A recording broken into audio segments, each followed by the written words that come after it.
Congratulation তোমাদের জন্য আমাদের পক্ষ থেকে। তোমরা একটু হাতে তালি দিতে পারবে? একটা তালি তোমাদের জন্য। যার মেহেরবানি ছাড়া, যার ইচ্ছা ছাড়া, আমি আরেকটু অনুরোধ করছি, আমাদের পক্ষে এই রেজাল্টটা করা কোনোভাবেই সম্ভব ছিল না। Thank you, thank you. যিনি না ইচ্ছা করলে আমাদের পক্ষে এটা রেজাল্ট সম্ভব ছিল না। যার মেহেরবানি ছাড়া, যার আমাদের আশেপাশে অনেকেই ইচ্ছা ছাড়া পড়ালেখা করেছেন, অনেক পরিশ্রম আমাদের করেছেন, পক্ষে এই রেজাল্টটা কিন্তু করা এত ভালো কোনোভাবেই রেজাল্ট সম্ভব করতে ছিল পারে না। নাই। এই জন্য আল্লাহর শুকরিয়া আদায় করছি। যিনি না ইচ্ছা করলে আমাদের পক্ষে এটা রেজাল্ট করা সম্ভব ছিল না। একই সাথে আমরা যতই চেষ্টা করি না কেন, আমাদের আমরা আশেপাশে অনেকেই পড়ালেখা করেছেন, অনেক ধন্যবাদ পরিশ্রম জানাতে চাই, করেছেন, মোবারকবাদ কিন্তু জানাতে এত চাই, ভালো রেজাল্ট হয়তো সবাই করতে পারে নাই। শুভেচ্ছা জানাতে চাই। এই জন্য আমাদের আল্লাহর শুকরিয়া আদায় শিক্ষক করছি। শিক্ষিকাদের প্রতি, যারা আমাদেরকে একই সাথে গড়ে তুলেছেন, আমরা আমাদেরকে ধন্যবাদ জানাতে চাই, ভালো রেজাল্ট রেজাল্টের জানাতে জন্য চাই, উপযুক্ত করে গড়ে তোলার জন্য শুভেচ্ছা শুভেচ্ছা জানাতে চাই।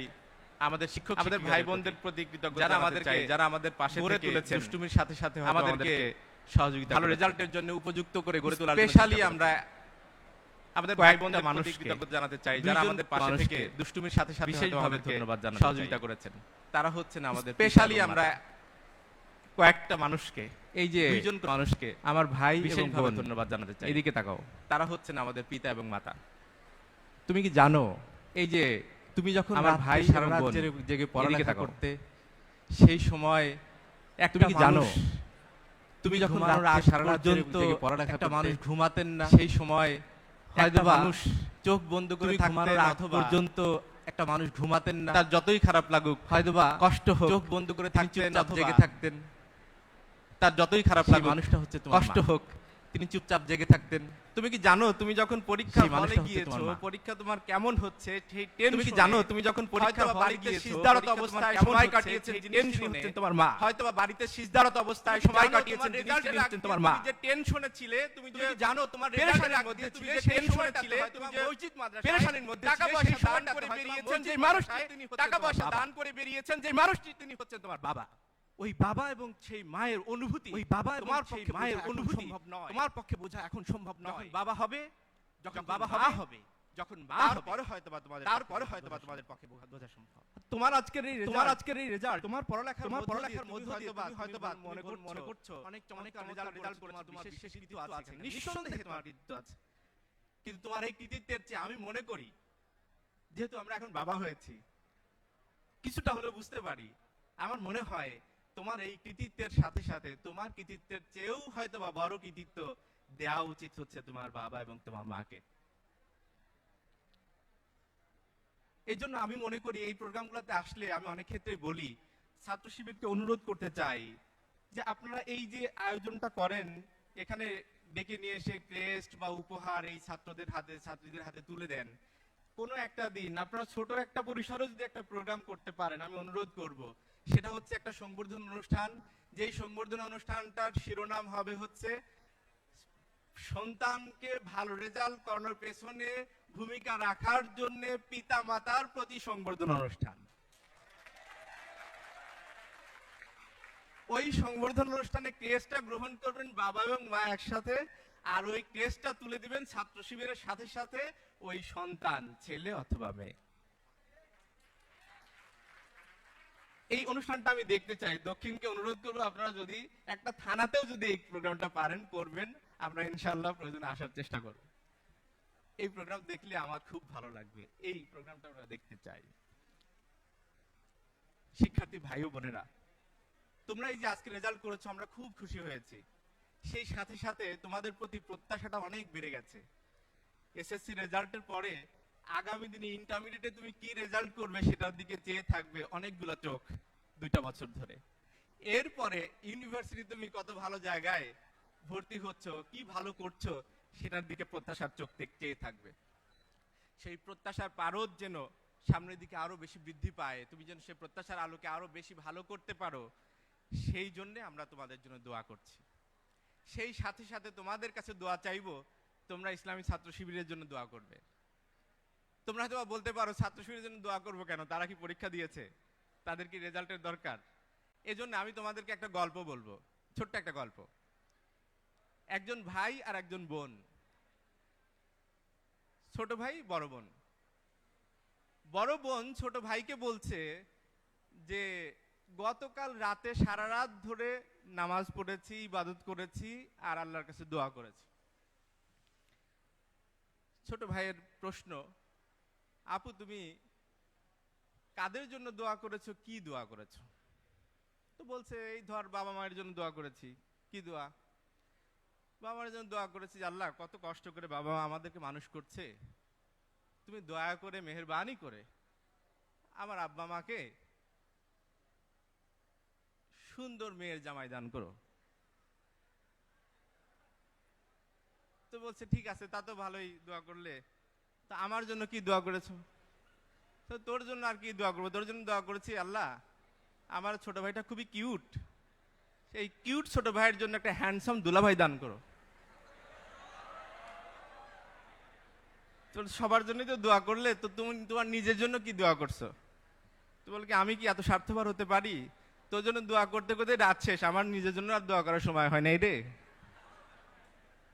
তো ব্যাপারটা হচ্ছে আলটিমেটলি সবগুলো তার দোয়া কার জন্য ছিল? নিজের জন্যই ছিল। ছাত্র শিবিরের জন্য যদি তোমরা দোয়া করতে পারো তাহলে আলটিমেটলি এই দোয়াটা তোমাদের জন্যই হবে। কারণ ছাত্র শিবির ধ্যানে জ্ঞানে চিন্তা চেতনায় এই প্রজন্মকে গড়ে তুলবার জন্য চেষ্টা করছে। যদি ছাত্র শিবির ঠিক মতো করে কাজ করতে পারে, স্মুথলি কাজ করার সুযোগ পায়, তাহলে খুব অল্প সময়ের মধ্যে একটি চমৎকার একটি প্রজন্ম গড়ে তুলতে পারবে, যারা এই বাংলাদেশকে মনের মতো করে সাজাতে পারবে, একটি সুখী সমৃদ্ধ সোনার বাংলাদেশ তৈরি করার জন্য যেরকম প্রজন্ম প্রয়োজন, সেই রকম প্রজন্ম ইনশাআল্লাহ ছাত্র শিবির এই বাংলাদেশকে উপহার দিতে পারবে। তার প্রমাণ তোমরা পেয়েছো। আমরা গত 15টি বছর ধরে বহু কষ্টের মধ্যে হলেও, বহু সাপ্রেশন মধ্যে থাকলেও আমরা সেখানে কিন্তু আমাদের কাজ থামাইনি। সেটা হয়তো বা জাতি দেখতে পারে নাই, কিন্তু মাত্র এই গত একটা বছর আলহামদুলিল্লাহ আমাদের কাজকর্মগুলো মিডিয়াগুলো এখন দেখাচ্ছে, ফোকাস করছে, আমরা কাজগুলো ওপেনলি করার সুযোগ পাচ্ছি। এবং সেই সময়টাতে আলহামদুলিল্লাহ তোমরা অনেকগুলো কাজ দেখতে পাচ্ছ, দেখে তোমাদের চোখ জুড়াচ্ছে, এত চমৎকার কাজগুলো ছাত্র শিবির করছে। এই যদি সুযোগ আমাদের উপরে আমাদের জন্য অবারিত থাকে, ইনশাআল্লাহ আগামীর বাংলাদেশ গড়ার ক্ষেত্রে ছাত্র শিবির খুবই অসাধারণ একটি ভূমিকা পালন করতে পারবে। এই জন্য ছাত্র শিবিরের জন্য তোমরা দোয়া করবে। আমি তোমাদেরকে একটি বিশেষ কাজ দিতে চাই, আমার ছোট ভাই এবং বোনদেরকে। তোমরা আজকে এখানে সংবর্ধনা অনুষ্ঠানে এসেছো, নিঃসন্দেহে তোমাদের ভালো লাগছে, কিন্তু আমার ভাই আমার বোন, তুমি একটিবার চিন্তা করে দেখো তো, তোমার যেই ক্লাসমেট, তোমার বন্ধু বা বন্ধুদের বান্ধবী যারা আজকে এই গত রেজাল্টে ভালো করতে পারে নাই, ফেল করেছে, অথবা খুবই কম পয়েন্ট নিয়ে পাশ করেছে, মনের মতো রেজাল্ট হয় নাই, তাদের মনের অবস্থাটা কেমন? নিশ্চয়ই তারা কষ্টের মধ্যে আছে। তোমাদেরকে আমি একটা অ্যাসাইনমেন্ট দিতে চাই, তোমরা চুপি চুপি করে আজকে এখান থেকে ফেরত যাওয়ার পরে যেই বন্ধুটি বা বান্ধবীটি ভালো রেজাল্ট করতে পারে নাই, তার সাথে যোগাযোগ করে তার বাসায় গিয়ে তাকে একটু সান্ত্বনা দাও, তাকে একটু ঘুরে দাঁড়ানোর জন্য উদ্বুদ্ধ করো। হতে পারে তোমার এই হাতের পরশ, তার কাছে একটু মাথায় হাত বুলিয়ে দেওয়া, তাকে একটু ঘুরে দাঁড়ানোর জন্য সাহস দেওয়া, সেই সাহস হয়তোবা তাকে আগামী দিনে ভালো করার জন্য অনেক বেশি সাহসী করে তুলবে এবং উদ্বুদ্ধ করবে। হতে পারে আগামী বছরের এই সংবর্ধনা অনুষ্ঠানে তোমার সেই বন্ধুটি এখানে আসতে পারবে এবং ভবিষ্যতে অনেক ভালো করার পরে সে কৃতজ্ঞ চিত্তে তোমাকে স্মরণ করবে। সেই কৃতজ্ঞ চিত্তে স্মরণের সাথে সাথে তোমার জন্য নিশ্চয়ই সে দোয়াও করবে। আমাদের প্রত্যেকের মধ্যেই পটেনশিয়ালিটি আছে, হয়তোবা কোনো কারণে সে আজকে ভালো করতে পারে নাই, তার মানে সে শেষ হয়ে যায় নাই। তাকে আমরা একটু এগিয়ে নিয়ে আসার জন্য আমরা তাকে সহযোগিতা করি, সেই ব্যাপারে তোমাদের সহযোগিতা প্রত্যাশা করছি। সম্মানিত উপস্থিতি, আমরা নিশ্চয়ই এখানে যারা আছি আমরা আমাদের এই বাংলাদেশটাকে অনেক বেশি ভালোবাসি। তোমরা কি বাংলাদেশকে ভালোবাসো? সেই প্রত্যাশা কম না বেশি? আমি আবার জিজ্ঞাসা করি, তোমরা কি বাংলাদেশকে ভালোবাসো? যদি বাংলাদেশকে ভালোবাসো তাহলে শুধু মুখে বাংলাদেশ তোমাকে ভালোবাসি এই কথা বলার মধ্য দিয়ে এটা প্রমাণ দেওয়া যাবে না। আমাদের কাজের মধ্য দিয়ে, কর্মের মধ্য দিয়ে আমাদেরকে এটার প্রমাণ দিতে হবে এবং সেই প্রমাণ দেওয়ার জন্য আমাদের প্রত্যেকের জীবন কেমন করে গড়ে তুলতে হবে যাতে করে আমাদের এই গড়ে ওঠা তোমরা কি বাংলাদেশকে ভালোবাসো? বাংলাদেশের উন্নতির জন্য কাজে লাগে। যদি বাংলাদেশকে ভালোবাসো তাহলে শুধু মুখে শান্তিময় পৃথিবী এই কথা বলার ময় বাংলাদেশ, সমৃদ্ধ বাংলাদেশ গড়ার জন্য আমাদের কাজের মধ্যে দিয়ে, কর্মের মধ্যে দিয়ে আমাদের এটার প্রমাণ গড়ে তোলার সিদ্ধান্ত এবং সেই প্রমাণ দেওয়ার জন্য আমাদেরকে সিদ্ধান্ত নিতে হবে আমরা ভালোর সাথে থাকবো, ভালো কাজ করব, ভালো কাজে সহযোগিতা বাংলাদেশের করব। উন্নতির জন্য কাজে আমরা লাগে। কখনোই একটা খারাপ কাজ সুখী, করব না, সমৃদ্ধ, খারাপ কাজে সহযোগিতা করব না, শান্তিময় খারাপ পৃথিবী কাজকে থামিয়ে দেওয়ার জন্য শান্তিময় চেষ্টা করব। বাংলাদেশ সমৃদ্ধ যদি বাংলাদেশ আমরা এই গড়ার জন্য সিদ্ধান্ত নিয়ে ভূমিকা বড় রাখতে হতে পারি, পারি, সেই তাহলে আমরা আমাদের সত্যিকারের গড়ে তোলার অর্থে সিদ্ধান্ত নিতে এই হবে। বাংলাদেশকে ভালোবাসি, সেটা আমাদেরকে প্রমাণ সিদ্ধান্ত আমরা নিতে দিতে হবে আমরা ভালোর আল্লাহ সাথে রাসূল থাকবো, সাল্লাল্লাহু ভালো আলাইহি কাজ ওয়াসাল্লাম করব, ভালো কাজে সহযোগিতা করব। আমরা কখনোই খারাপ কাজ করব না, খারাপ কাজে সহযোগিতা করব না, খারাপ কাজকে থামিয়ে দেওয়ার জন্য চেষ্টা করব। যদি আমরা এই সিদ্ধান্ত নিয়ে বড় হতে পারি, তাহলে আমাদের সত্যিকারের অর্থে এই বাংলাদেশকে ভালোবাসি। যদি কেউ সেটা কোনো প্রমাণ খারাপ আমরা কাজ দিতে হতে পারি। দেখে তাহলে সেজন্য সেটাকে আল্লাহ রাসূল সাল্লাল্লাহু আলাইহি ওয়াসাল্লাম বলেছেন মান হাত দ্বারা রামিনকুম প্রতিহত করে, মুনকারান শক্তির দ্বারা প্রতিহত ফালিউগাইয়িরু করে, থামিয়ে দেয়। ফাইল্লাম ইয়াস্তাতি, যদি যদি তাতে করে সে সামর্থ্যবান না হয়, তাহলে সেজন্য মুখ দ্বারা, তোমাদের বক্তব্যের মধ্যে দ্বারা, কথার দ্বারা সেটাকে থামিয়ে দেওয়ার চেষ্টা যদি করে। কেউ কোনো খারাপ কাজ হতে দেখে তাহলে সেজন্য নট সেটাকে পসিবল, যদি তার দ্বারা সেটা হাত দ্বারা possible না প্রতিহত হয়, করে, তাহলে শক্তির সেজন্য দ্বারা প্রতিহত করে, সেটা থামিয়ে দেয়। অন্তর দ্বারা, পরিকল্পনার যদি তাতে মধ্যে করে দিয়ে সে সেটাকে সামর্থ্যবান থামিয়ে না দেওয়ার হয়, চেষ্টা করে। তাহলে সেজন্য যালিকা আদাহুল মুখ ঈমান, দ্বারা, সেটা হচ্ছে বক্তব্যের ঈমানের দ্বারা, সর্বনিম্ন কথার দ্বারা স্তর। সেটাকে থামিয়ে দেওয়ার অর্থাৎ চেষ্টা সেই করে। জায়গাতে তুমি থেমে থাকবা না, নট পসিবল, সেটা হচ্ছে যদি তার দ্বারা ন্যূনতম সেটা পর্যায়ে। possible না হয়, তাহলে তুমি সেজন্য বরং শক্তি সেটা অর্জন করার অন্তর চেষ্টা দ্বারা, করো, যাতে করে তুমি পরিকল্পনার মুখ মধ্যে দিয়ে দিয়ে থামাতে সেটাকে পারো। থামিয়ে দেওয়ার চেষ্টা তার করো। চেয়ে বেশি শক্তি যালিকা অর্জন করো, যাতে আদাহুল করে ঈমান, তুমি সেটা সেটা হচ্ছে হাত ঈমানের দিয়ে, সর্বনিম্ন স্তর। শক্তি দ্বারা, অর্থাৎ সেই জায়গাতে তুমি ক্ষমতা থেমে দ্বারা থাকবা না, সেটাকে প্রতিহত করতে সেটা পারো। হচ্ছে ন্যূনতম পর্যায়ে। তুমি বরং উপস্থিতি, শক্তি অর্জন আজকে করার চেষ্টা করো, বাংলাদেশে যাতে যে করে দুর্নীতি দুর্নীতি থামাতে চলছে, পারো।